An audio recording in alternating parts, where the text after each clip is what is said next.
Não tem mais para onde correr. As campanhas eleitorais começaram de vez. Desde o dia 16 de agosto, os candidatos já estão liberados para pedir o seu voto. E essa data, que marcou os primeiros comícios dos candidatos à presidência, teve de tudo. Teve Lula em São Bernardo, em seu berço político, Flávio Bolsonaro em trio elétrico em Copacabana e até Renan Santos, no centro de São Paulo, usando colete à prova de balas. Além disso, teve até o Pablo Marçal querendo ser candidato a presidente de novo. Será que dessa vez vai? Vou comentar sobre isso. Faltam menos de 50 dias para o primeiro turno das eleições. Já já começam os primeiros debates de televisão. Chegou a hora de prestar muita atenção não só no que os candidatos têm a dizer, mas como vão dizer, principalmente se o assunto for ajuste fiscal, porque vale lembrar que tudo isso vai mexer com o seu bolso. Começa agora o Contagem Regressiva. As campanhas eleitorais começaram oficialmente no último dia 16 de agosto, um domingo. Lula escolheu o estádio 1º de maio, em São Bernardo do Campo, para fazer o seu primeiro comício. Fez referência ao local onde tudo começou, voltando às origens sindicalistas, e falou de si mesmo como um peão que conhece o coração e a mente dos brasileiros. Enquanto Lula estava no ABC, Flávio Bolsonaro estava em cima de um trio elétrico em Copacabana. Inclusive, Flávio fez questão de homenagear o pai diversas vezes no discurso, mas, ao mesmo tempo, disse que é difícil comparar o filho do Pelé com o Pelé. Ronaldo Caiado, em Goiás, abriu sua campanha afirmando que ele é o único candidato com condições de superar o Lula em um segundo turno. E Renan Santos discursou no Largo São Francisco, em São Paulo, em frente à Faculdade de Direito da USP, usando um colete à prova de balas. Renan foi aluno da faculdade antes de trancar o curso e se dedicar à política. Não é segredo para ninguém que, ao longo dos últimos dias, vimos o mercado bem estressado. E parte disso tem culpa na política. O início de uma campanha eleitoral é historicamente muito estressante para o mercado financeiro brasileiro. Se pegarmos o histórico, a gente vê muita volatilidade em períodos eleitorais. A ideia aqui, principalmente, é que o eixo de transmissão para os ativos financeiros é o fiscal. O estresse fiscal é realmente central, porque a gente sabe que estamos em meio a uma insustentabilidade dos gastos públicos. Então é importante tentar entender o que cada um dos candidatos fala em relação a esse tema. E, pasmem, todo mundo tem alguma proposta sobre o fiscal. Para o Lula, claro, é a continuidade, mas para os demais da oposição, nomes como Flávio Bolsonaro, Renan Santos, Caiado, todos eles têm propostas alternativas ao que o governo tem apresentado. E, de fato, o mercado tem visto que o governo tem apresentado até aqui como insuficiente, como insatisfatório. E isso se traduz, claro, em mais juros. E vimos que juros nesse patamar é realmente insustentável. Por isso, o tema das eleições, por mais que isso não seja escancarado, é o que será feito em 2027 para os gastos públicos. Porque se nada for feito, a gente pode repetir erros do passado e criar um ambiente muito ruim para a economia brasileira. Inclusive, a gente publicou na Empíricos um relatório especial com 2 cenários. Um, se houver ajuste fiscal no ano que vem, e outro, se não houver ajuste fiscal no ano que vem. Bem como ideias de investimento caso qualquer um dos 2 cenários se concretize, para você proteger a sua carteira. É difícil você projetar o que vai acontecer, mas temos exemplos históricos de estresse de mercado que foram utilizados justamente para balizar um pouco do que a gente pode esperar. E acredite, a gente está diante de 2 cenários completamente diferentes. Se houver um ajuste fiscal, a gente tem muito a ganhar. Se não houver, a gente tem muito a perder. A bolsa cai, o dólar sobe e os juros também sobem. Do outro lado, a bolsa sobe, o dólar cai e os juros também caem. Isso se houver um ajuste fiscal. Talvez exista aqui um caminho intermediário que não atenda a nenhum dos 2 cenários, mas seria um caminho um pouco medíocre, aquele puxadinho que faria com que a gente só tenha que discutir esse mesmo tema na próxima eleição de 2030. É natural, entretanto, lembrar que o mercado não só está estressado por conta disso. A gente tem sinais, por exemplo, de atividade desacelerando, fruto também de um processo de aperto monetário do Banco Central que já vivemos, ou seja, esse juros elevado está tendo efeito sobre a atividade econômica. Por algum tempo a gente viu que faltava um pouco de comunicação para a atividade por conta dos estímulos fiscais do governo, que funcionam quase como esteroides para a economia, só que esses esteroides têm validade e agora a gente começa a ver eles perdendo o seu efeito e a gente volta a ver uma certa desaceleração da atividade, fruto desse aperto monetário. Com isso, a gente pode ter efeitos para a intenção de voto dos eleitores ao longo das próximas semanas. E é natural entender que quem será principalmente prejudicado caso essa desaceleração ganhe contornos mais firmes é o incumbente, ou seja, o presidente Lula. Sobre esse tema, vale a pena a gente dar uma olhadinha nas últimas pesquisas eleitorais. Os últimos números nos mostraram que o cenário está praticamente igual. Ainda temos um cenário base em que tanto Lula como Flávio Bolsonaro estarão em um segundo turno, com um leve favoritismo de Lula para a vitória. Entretanto, em algumas pesquisas, ele está empatado dentro da margem de erro com o candidato Flávio Bolsonaro. Por isso, a campanha está aberta, qualquer um dos dois ainda pode ganhar. É uma competição de rejeição e isso será utilizado pelos dois lados até o dia da eleição.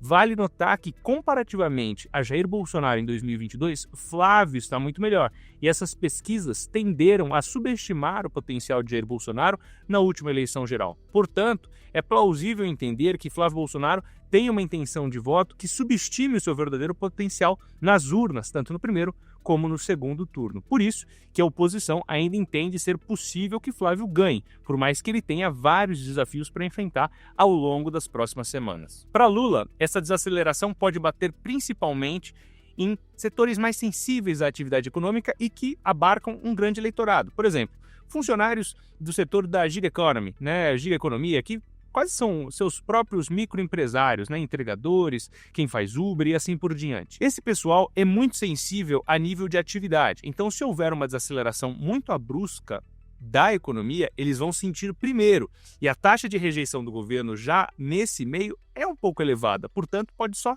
piorar e ele perde ainda mais intenção de voto nesse meio. O mesmo serve para outros segmentos que ele tentou agradar ao longo dos últimos meses e não conseguiu tanto resultado. Então, o governo também está preocupado com a situação da intenção de voto de diferentes frentes dos eleitorados, já que existe de fato uma rejeição bem rígida ao presidente Lula. Vale notar que, e já entrando nos planos de governo, o plano de governo do presidente Lula é de continuidade. E quem está muito insatisfeito com a atividade econômica, por exemplo, até aqui, dificilmente vai votar em continuidade. Portanto, ele tem pouco a ganhar apostando na continuidade. Se a gente observar esse plano de governo, ele tem mais de 80 páginas, ele trata de ideias um pouco abstratas, pouco concretas, como por exemplo soberania ou outros ideais que são difíceis de materializar. Isso torna o plano de governo um pouco distante da realidade da população.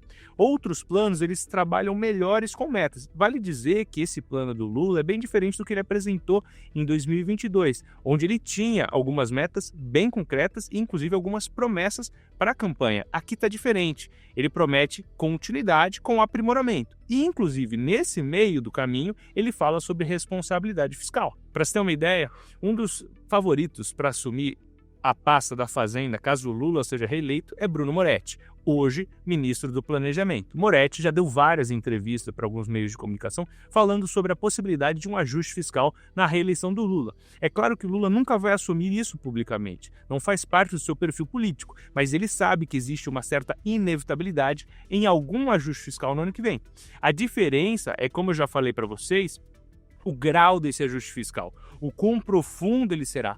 Qual é a convicção desse ajuste? A gente já viu no passado, por exemplo, quando Dilma Rousseff foi reeleita em 2014, em 2015, ela tentou fazer um ajuste fiscal por meio de Joaquim Levy, só que não havia convicção, e Joaquim Levy foi sabotado pelo Partido dos Trabalhadores, tanto que em menos de 12 meses ele abandonou a pasta. Deu no que deu. É engraçado ver que eles culpam o próprio Joaquim Levy pela crise que se seguiu, mas na verdade foi só a falta de convicção no ajuste fiscal que acabou piorando ainda mais a crise que depois veio, a crise da era Dilma. Portanto, Lula provavelmente sabe da necessidade de ajuste fiscal. A dúvida é, ele fará o que é necessário justamente para corrigir a trajetória do endividamento brasileiro ou ele vai fazer um puxadinho, empurrando com a barriga até 2030? É uma dúvida. As propostas do Moretti, eles acabam tentando apenas reformular o arcabouço fiscal, que hoje o mercado já não acredita mais tanto. Os demais candidatos, Flávio, Renan, Caiado, propõem alternativas mais robustas ao próprio arcabouço e, portanto, passam a ser percebidos como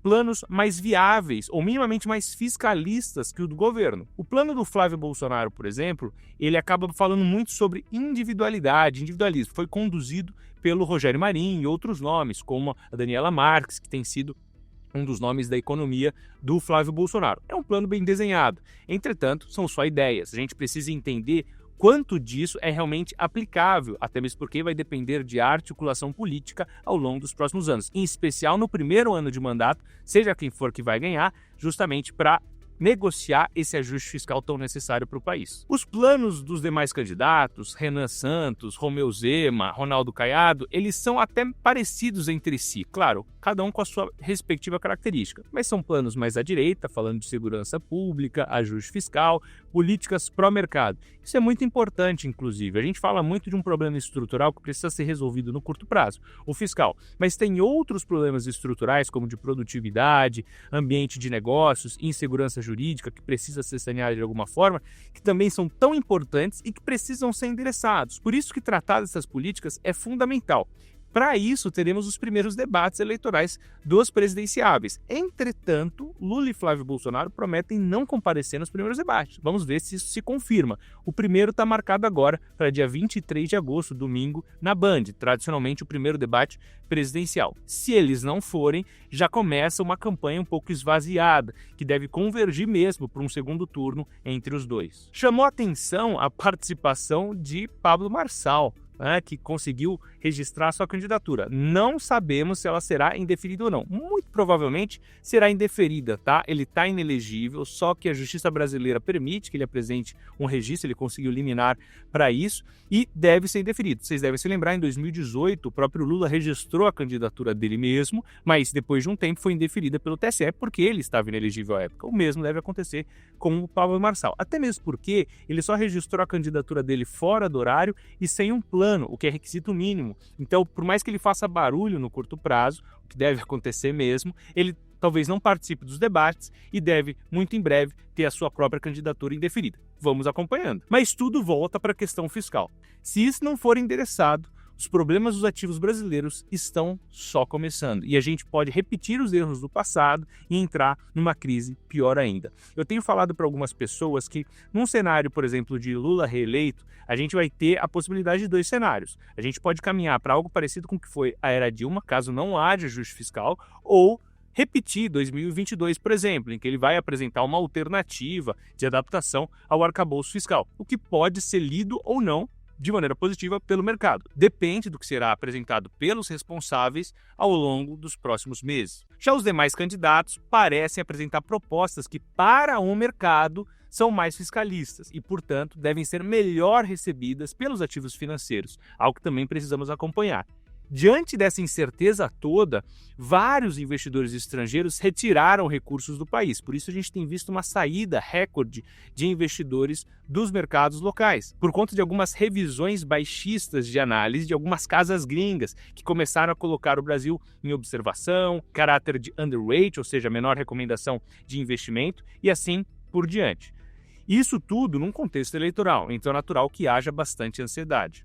Mas, lembrando, se houver qualquer gatilho que possibilite visibilidade de um ajuste fiscal, seja do incumbente, seja de alternativas, e caso isso de fato ganhe a eleição, a gente pode ter uma melhora do mercado local. E o contrário também é verdadeiro. Mas lembrando, essa corrida está em aberto. O próprio Christopher Garman, da Eurásia, uma das principais consultorias políticas do mundo, falou, olha, o mercado superestima a chance do incumbente, o Lula, de reeleição, por mais que hoje ele tenha esse leve favoritismo, um favoritismo frágil, mas que existe. Seja como for, as candidaturas que sabem que podem ir para o segundo turno precisam se debruçar sobre o fiscal, sobre o orçamento. Esse assunto é inevitável. O ajuste precisa acontecer em 2027, independente de quem esteja em Brasília. Mas, de qualquer forma, é preciso estar pronto para qualquer cenário, inclusive um cenário que o fiscal não seja endereçado da forma que deveria. Por isso, como eu falei anteriormente, escrevemos esses dois relatórios analisando as duas possibilidades que existem na mesa hoje. Em um, falamos o que esperar de um cenário econômico caso o ajuste fiscal se confirme, e em outro, falamos as consequências que podem vir sobre o Brasil caso esse ajuste não ocorra. Se você quiser conferir esses relatórios na íntegra, eles estão disponíveis na Empíricos Mais, que é a plataforma onde publicamos todas as nossas análises e recomendações de investimento regularmente. Clicando no link da descrição desse vídeo, você libera 30 dias de acesso grátis à plataforma. Enquanto isso, vamos continuar acompanhando os capítulos das próximas semanas, que devem ser de alta volatilidade e incerteza nos mercados. Nos vemos no próximo episódio e com certeza teremos bastante assunto para discutir nele. Te vejo lá.